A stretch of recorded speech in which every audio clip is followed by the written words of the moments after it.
Bonjour mes amis, passez une bonne journée. Il y a du soleil, le ciel est bleu, donc c'est un jour où on peut s'inspirer.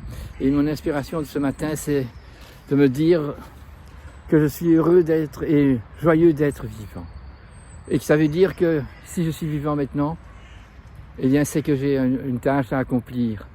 Et une tâche élevée, belle, c'est de faire de ce monde que j'observe d'être au niveau humanité, une vraie triste chose, où il y a tant de souffrances, tant de guerres, tant de malheurs, tant de pauvres, tant de personnes en famine, et bien que nous devons être heureux si nous ne sommes pas parmi ceux qui sont à ce point maltraités par les frères.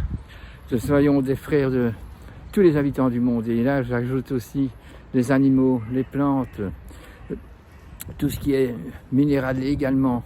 On doit respecter ça. C'est un diamant, tout ce qui est donné par la création. Et c'est nous qui en avons la responsabilité. Nous avons une responsabilité individuelle, bien sûr, mais également une responsabilité qui est collective. Et c'est cela qui est le plus difficile à guérir, parce que en étant un individu dans une communauté dans laquelle nous sommes, avec une hiérarchie tout à fait... En tant qu'individu dans une collectivité, dans un peuple mondial qui est donc maintenant tout à fait défait de toutes les traditions et de toutes les patries, nous avons retrouvé quelque part notre histoire fondamentale, le chemin de vie que nous avons, notre généalogie. Et en faisant ce chemin-là, nous allons peut-être nous mettre à penser que oui, au fait tout va mal depuis qu'on abandonne le respect de l'endroit où on est, le respect de la famille, le respect de la religion, le respect des constructions, que nous n'employons plus des matériaux nobles, que nous sommes à l'université pour apprendre justement la technologie et l'exploitation de tous les animaux. Donc si on fait par exemple un métier de vétérinaire, eh bien on se rend compte qu'on doit haïr sa profession, qui est tellement triste de vérifier comment on traite les animaux, et quand on est agriculteur, comment on traite les plantes. Et sinon on ne peut pas être d'accord, on doit retrouver un métier. Moi j'adore mon métier, vraiment, et je veux apprendre à soigner, mais je me rends compte que ce n'est pas en donnant des médicaments et des vaccins que ça va, c'est en redonnant une épigénétique normale à chaque animal. Ça veut dire que nous devons associer les animaux dans des petites fermettes et pas dans des grandes exploitations. Ça doit être reconnu, on doit arrêter ces choses-là. Oui, vraiment, mais pour ça il faut d'abord observer que si vous êtes vétérinaire et que vous êtes dans une organisation pour défendre soi-disant les animaux, que vous faites le contraire, vous venez pour mettre des tracing, on met donc dans les oreilles ou bien des numéros ou bien des chips, et on fait tout plein de choses qui sont on envahit l'animal et on le sépare, on l'isole, et non, c'est vraiment des usines, et déjà une usine emploie ses ouvriers et les paye le moins possible, donc tout est mauvais dans cette façon de faire. Nous devons changer ça, mais pour ça il faut d'abord que nous observons que c'est pas juste. Si vous êtes dans l'ASCA ou dans une organisation vétérinaire et que vous allez voir une exploitation actuelle, eh bien vous devez voir que c'est pas important d'avoir des numéros et d'avoir des chips. Ce qui est important, c'est d'avoir une alimentation saine et de voir ces animaux en liberté, bien avec un nom, et qui sont, si vous voulez, aimés, qu'on ne peut pas dépasser la norme humaine. On a 2 mains et 10 doigts, et avec ça, on ne doit pas employer que le digital pour pouvoir avancer. Il faut employer le cœur et l'allier à notre cerveau, à notre éthique. C'est vrai, je me pose cette question aujourd'hui d'une façon forte, qu'il y a vraiment besoin de contaminer tout le monde, d'être des observateurs et plus des intervenants, des observateurs pour après évaluer comment intervenir sur cette planète.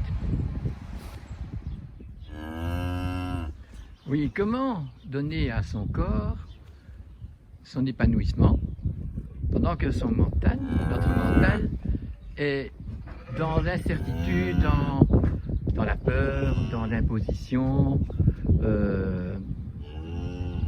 Ces constats de catastrophe dans lequel on est aujourd'hui ont ne peut pas l'essuyer comme on essuierait une inscription sur un tableau avec de la craie. Non, non, c'est ancré ce qui se passe.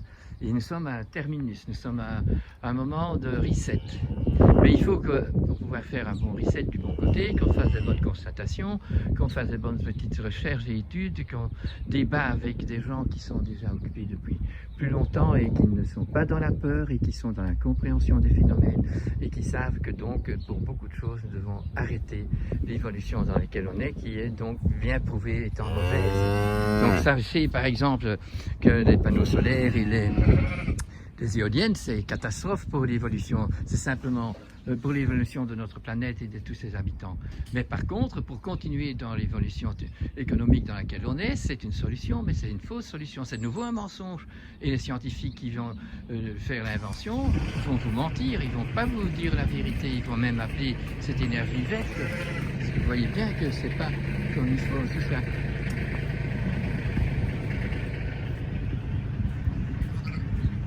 C'est ça que j'essaye de me faire comprendre à moi et à tout le monde, c'est qu'on peut être heureux quand on a appris quelque chose, quand on sait quelque chose. Alors on est heureux parce que maintenant on sait que c'est pas bon, mais on ne sait pas changer.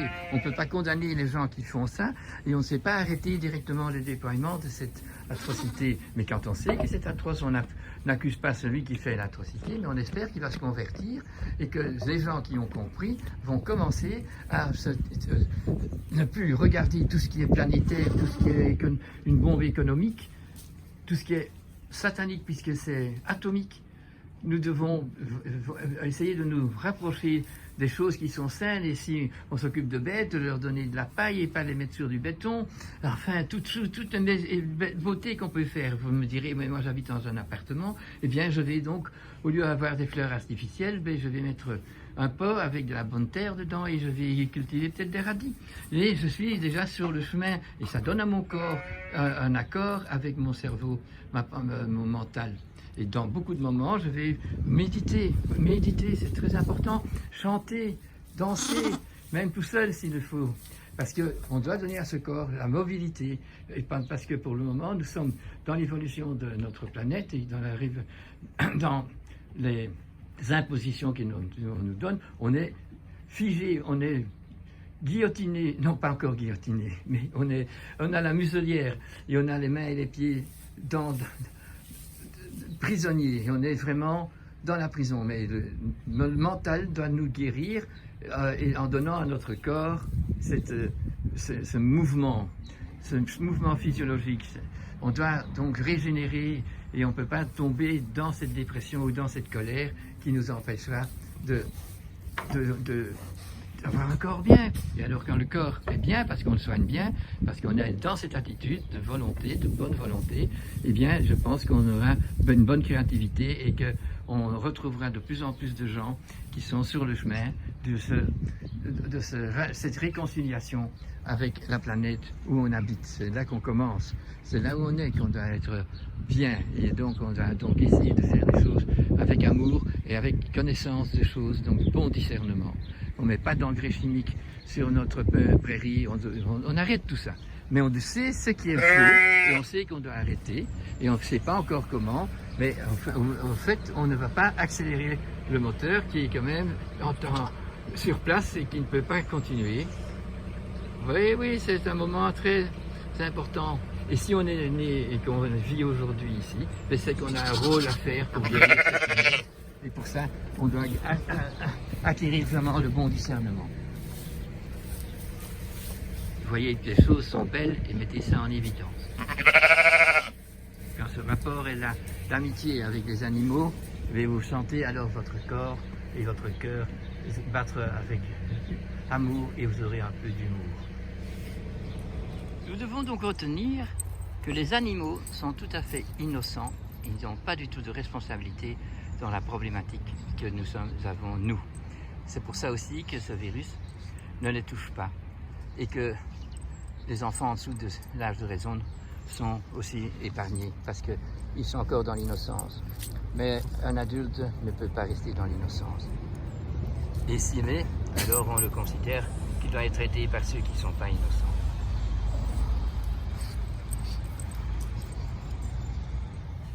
Donc nos chats, nos chiens, tous nos animaux ne sont pas responsables de l'état des lieux. C'est seulement l'humain, quand il a passé l'âge de raison, qui est responsable.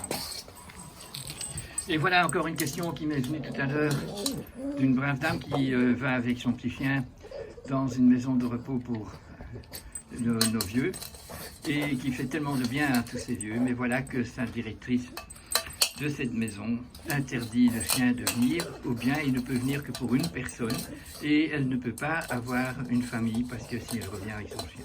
Alors pour que tout le monde comprenne bien, les virus sont par milliards, avec tous les autres agents infectieux invisibles dans l'air transparent qui nous sépare de tout ce qui est obstacle, donc il y a une forme qui, elle, n'est pas transparente. Mais dans cet air transparent, chaque fois que ce chien bouge, il fait bouger l'air et donc des milliards de virus circulent. Mais ce sont des virus en dormance, c'est-à-dire ils jouent aux cartes, ils attendent le moment où ils peuvent devenir infectieux, qu'il y a une personne qui les appelle. Et à ce moment-là, la personne qui reçoit le virus en action, quand le virus est virulent et il se multiplie, eh bien là, il est dans une forme virulente, infectieuse. Mais donc, il n'est pas dans le transport que le chien peut faire, il est que, et le chien ne faisant pas ce virus-là, eh bien, il n'est jamais transporté, il ne provoque pas la maladie chez les autres. Tout autant ce morceau de bois que vous voyez là, il y a, quand l'air est contre, eh bien, quelqu'un qui vient mettre sa main là-dedans peut toucher le virus, mais le virus n'est pas infectieux, il est en dormance. Une fois que quelqu'un est malade, a de la morve, éternue, transpire, eh bien, partout en lui se trouvent des millions de microbes, ici ce sont des virus, en virulence, en action, et bien sûr, ces gens-là, s'ils sont sympathiques pour les autres, ils vont se confiner et attendre d'être guéris, d'avoir fait leur fièvre, d'avoir pris leur bonne vitamine, leur bon sirop de sureau, leur tisane de fenouil, enfin tout ce qu'on sait qui est bon pour augmenter notre résistance et alors refaire notre immunité. Mais pendant la phase de maladie, on est contagieux et ça c'est vrai. Et donc, confiner les gens en bonne santé avec les gens malades, c'est pas du tout une bonne chose, mais condamner le chien à être le transporteur de virus, là, il faut quand même avoir perdu quelques observations de bon sens. Donc partout, le virus est présent, mais il n'est pas virulent, il n'est donc pas dans sa forme contagieuse, il est préparé à pouvoir devenir infectieux, et quand il est infectieux, là il est en multiplication, donc il y a une concentration de virus éveillé qu'il essaye de trouver encore des cellules et des cellules, même d'autres êtres vivants que celui qui est le centre de la maladie.